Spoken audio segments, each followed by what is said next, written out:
हमारे जीवन के बहुत सारे ऐसे रिश्ते होते हैं जिसमें बहुत ज़्यादा लड़ाई हो जाता है। हमारे कुछ ऐसे मतभेद हो जाते हैं, विचार अलग-अलग हो जाते हैं, जिससे हमारी उसमें बहुत ज़्यादा लड़ाई हो जाती है।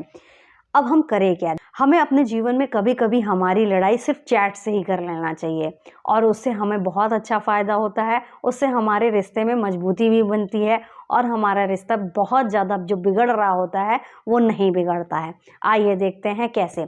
देखिए, जब हमारे रिश्ते में लड़ाई हो रही होती है, 2 व्यक्ति लड़ रहे होते हैं और जब सामने-सामने लड़ रहे होते हैं, तो उनका जो एक्सप्रेशन रहता है, वो भी हर्ट कर जाता है। वो जो बातें जो बोलते हैं, वो तो हर्ट करता ही करता है और जिस तरह से हम एक्सप्रेशन देते हैं, वो भी हर्ट कर जाता है। हम तेज़ वॉल्यूम में बात करेंगे, हम धीमे बात करेंगे, हम गुस्से में बोल देंगे, हम इरिटेट हो में बोल देंगे, टोन में बोल देंगे।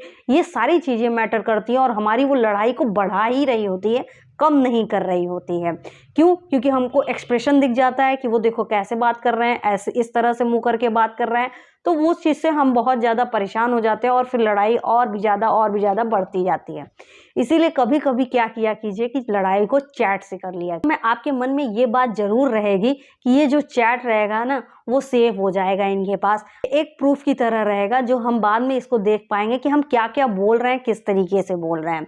अगर आपको लग रहा है कि चैट में गुस्से से बातें करके फिर डिलीट भी कर सकते हैं, तो ये भी समझिए कि वो स्क्रीनशॉट करके रख भी सकते हैं कि हाँ, हम बाद में क्या बोले थे।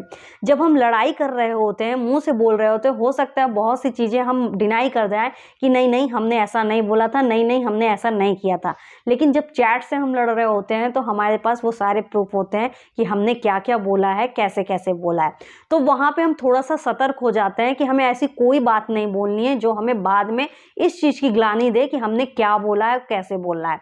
और चैट से बात करने में ये होता है कि जो हमारे एक्सप्रेशन रहते हैं, वो दिखते ही नहीं हैं, तो हम बहुत ज़्यादा उलझते नहीं हैं उस चीज़ों में।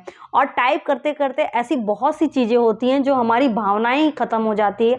अननेसेसरी जो भावनाएँ होती हैं, वो साइड में हो जाती हैं, तो वो लड़ाई का और भी ज़्यादा बढ़ने का रीज़न नहीं होती हैं।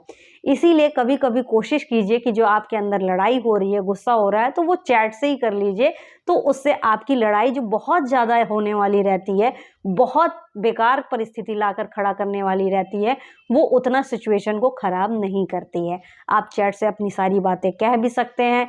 आपके जो इमोशंस रहेंगे, जो एक्सप्रेशन रहेंगे, वो आपका जो अगर गलत एक्सप्रेशन है, तो वो उसमें नहीं दिखता है और चीज़ें ख़राब नहीं होती हैं। इसीलिए अपने जीवन में देखिए लड़ाइयाँ होती रहती हैं, विचारों का मतभेद होता है, कभी-कभी कोई तीसरा आके बोल देता है, बहुत सारी चीज़ें होती हैं। लेकिन रिश्ता स्ट्रॉन्ग वही होता है जो सब चीज़ें होने के बाद फिर से नॉर्मल जैसा हो जाए और फिर से चीज़ें आगे बढ़ने लगें। अगर आप चीज़ों को लेकर बैठते न रहेंगे और वही सीखते रहेंगे, तो आप कभी भी जीवन में एक-दूसरे से रिश्ता बना ही नहीं पाएँगे और आप हमेशा अकेले ही रह जाएँगे। रिश्तों को मजबूत बनाने के लिए बहुत सी चीज़ें होती हैं और करनी भी चाहिए।